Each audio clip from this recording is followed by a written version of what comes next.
I never expected a sandwich to expose the truth about my family. Last Friday started like so many family nights. Polite smiles, too loud laughter, and Noah holding court as if the room orbited him. He'd been crowing about a big deal he'd closed, so I offered to take everyone out. A small celebration, nothing more. Mom, Cora, came with Noah, his wife Isabella, and their 8-year-old daughter Hazel, who, apart from me, is probably the only person in that room who still sees the world without filters. Noah spent the evening narrating his own greatness.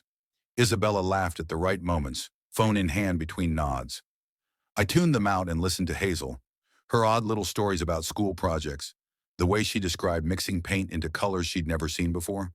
She was real, and that made the noise around us easier to bear. Through the restaurant window, I noticed an old man on a bench, a small cart beside him, holding the rest of his life. A battered coat, a few plastic bags, a threadbare blanket. He was trying to stay warm. It's the sort of sight that hits you harder when you're about to pay for dinner at a place with linen napkins. I asked the server quietly to pack an extra bowl of the soup of the day and a sandwich to go.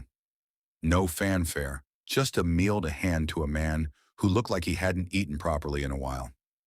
Noah noticed. Of course he noticed. "Playing savior again, little brother?" he said, smirking. I ignored him. I kept talking with Hazel, who'd gone quiet and was watching us like she had figured out a grown-up puzzle. Noah wasn't done. He raised his voice so people nearby could hear. "Funny how you always try to prove you're better than everyone with these charity shows," he said. "What, trying to forget when Dad had to bail you out of your failed ventures?" People chuckled. Isabella's laugh was louder than the rest. I stepped outside with the packed meal. The man accepted it with a dignity that made Noah's blast feel petty. "Thank you," he said, folding the bowl into his lap. Before I could say anything else, I heard Noah's voice carry from the window. "Even homeless people have more worth than you." He laughed as if this line proved the shape of the world. The table erupted. My mother's nervous giggle, Isabella's braying cackle, Noah's booming laugh. Hazel pressed her forehead to the glass, silent and horrified. I sat back down, finished my dinner in a quiet fog, and paid the bill without a word. Noah was mid-story about profit margins when I stood. "Thanks for dinner," Isabella muttered, eyes already back on her phone. I looked at each face once, at my mother avoiding my gaze, at Noah and Isabella wrapped in their own orbit, and at Hazel, who ran up and hugged me tight. I hugged her back. Then I left. What I did that weekend looked calm on the surface. It was anything but. I started making calls I should have made years ago. I checked into financial records and documents the family had treated like holy relics. You see, I had supported the family business more than anyone knew. I was the quiet backstop when Noah asked for money for expansion. I trusted him, like Mom did. I had been pouring cash into that business because I believed in what Dad started. The more I dug, the colder it felt. 2 days after dinner, an email arrived from Eliza, Dad's old friend who handled a lot of the family paperwork. The subject line was simple: "We need to talk." What she showed me over a long video call were inconsistencies, tiny at first, then impossible to ignore. Invoices for consulting fees paid to companies that didn't exist, inflated contracts, transfers to accounts with names that meant nothing on paper and everything in practice. Eliza had tried to flag this with my mother, but Cora had brushed it off with the usual, "Noah knows what he's doing," shrug. I didn't let it go. Eliza sent over historical ledgers and transaction records. The pattern was ugly and deliberate. Millions had been rerouted through shell companies and into accounts attached to people who never showed up at the office. And the worst irony? Much of the seed money had come from me. Money I put into growth because I believed in the family legacy. Then I found the timestamp that connected a punchline to the crime.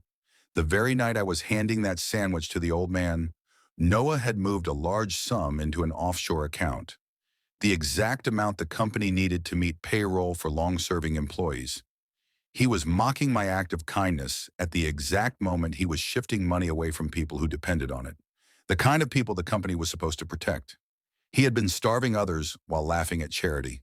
Messages began to come in, family members, even distant cousins. They were panicked, pleading for help. for explanations. I ignored them all except Hazel. I answered her text about an art competition because kids shouldn't have to carry grown-up shame. Isabella left a voicemail, a syrupy request for me to be at the board meeting next week. She called it family business, as if family were something you could wave like a flag when you needed signatures. I let it sit in my inbox, and I'd already spoken quietly to several board members. Noah had been feeding them curated numbers for months. The documents told a different story. The night before the meeting, I filed a full audit. Eliza and I had documented everything: wire transfers, fake consulting invoices, contracts with companies that existed only on paper. I made 3 folders, one for the board, one for the authorities, and one for Mom. I wanted evidence that would stand in a court of law and a family conversation she couldn't dismiss. Board day arrived. I was there at 8:30 a.m., early, composed, and colder than I felt. Eliza set up a projector. I laid the 3 folders on the table and waited. Noah breezed in, Isabella a breath behind. He was still smiling that smug smile. "Finally decided to join the family business, little brother?" he said, as if our roles had reversed into some sitcom. He spoke for 15 minutes. Expansion plans, growth, future vision. I let him. Then I opened the first folder.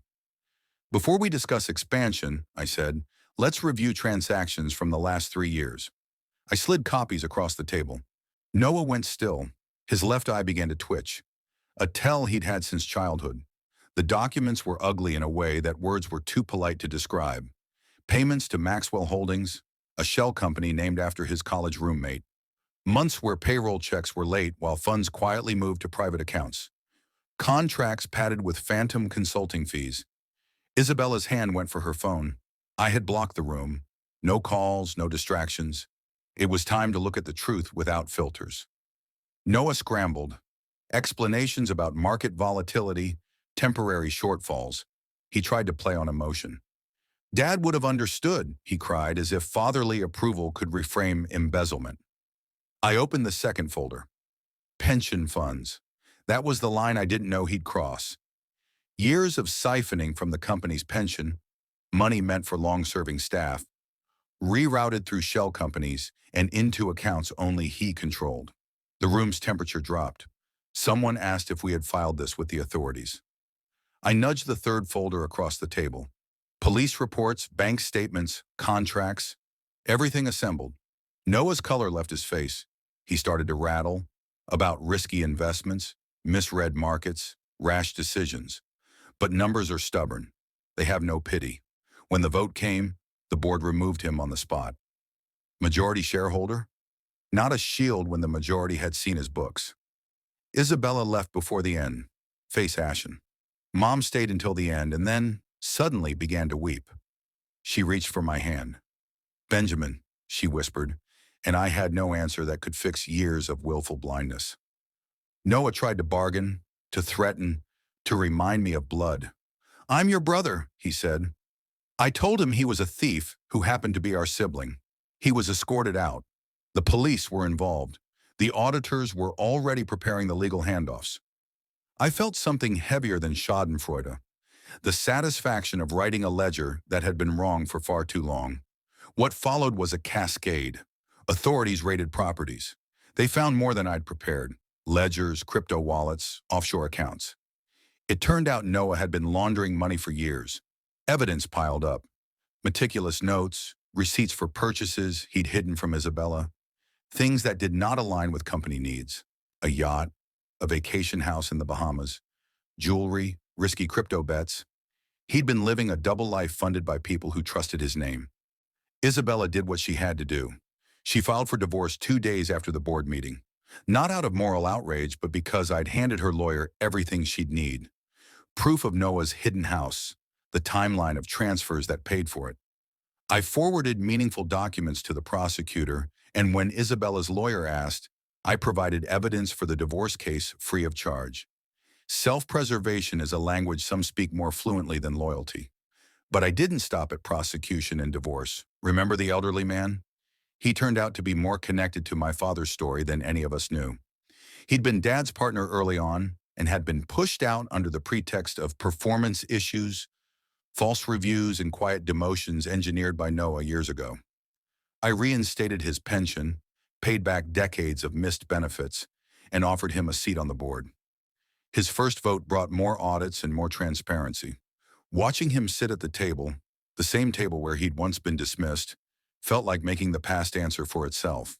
I restructured the company into an employee-owned corporation. Long-term staff who had been squeezed into silence discovered they had equity now. Not charity, but ownership.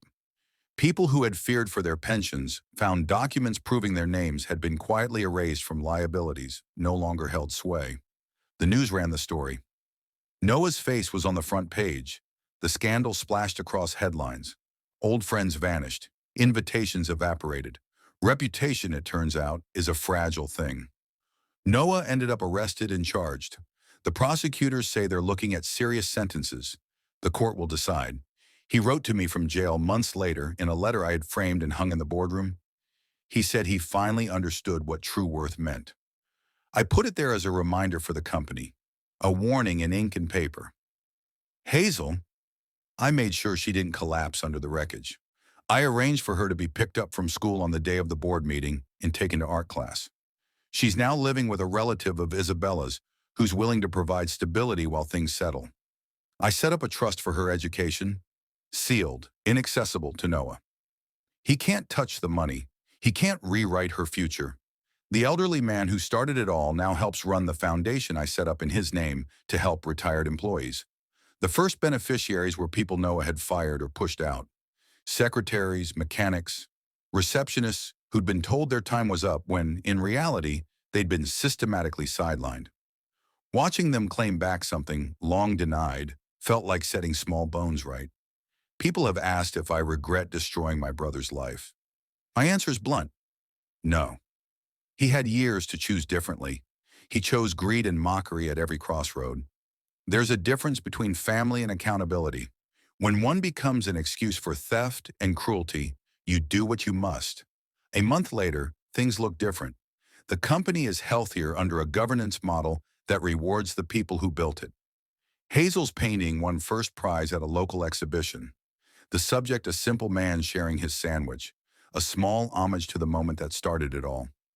Noah? His privileges are gone. He has more time now to think. If he's learned anything, I've only seen a fragile attempt at contrition in a letter that now hangs in a room that will not forget. Sometimes revenge is subtle, returning power and dignity to those who were robbed. Sometimes it's loud, a public unmasking in a boardroom in front of people who would otherwise stay silent. What mattered to me was not that Noah fell. It was that the company could stand without him, that people who had been treated like numbers had names and shares and a future. If you're wondering why I didn't call him out at the restaurant, why I bottled it and walked away, now you know. I was standing up in the only way that would matter. I was preparing for a reckoning that didn't embarrass the family for a night, but aimed to salvage its soul. And sometimes, when you do the right thing, there's a small poetic ripple. The elderly man from the bench sits at my table now, and we talk about plans for the foundation. We talk about pensions, about art classes, about giving people a chance to be seen. As we left the restaurant the other night, I saw someone who used to be one of Noah's high society friends bus tables across the street. Karma, it seems, sometimes has a very particular sense of timing. This will be my final update for now. The company is thriving. Hazel is safe and flourishing. The foundation is helping people who deserve dignity. Noah? He's paying for the choices he made. In the end, worth isn't measured by how loudly you mock someone's kindness. It's measured by how you use other people's trust, and whether you're willing to repair the harm when it breaks everything it touches. And for those who still confuse wealth with worth, the company now proves them wrong every single day.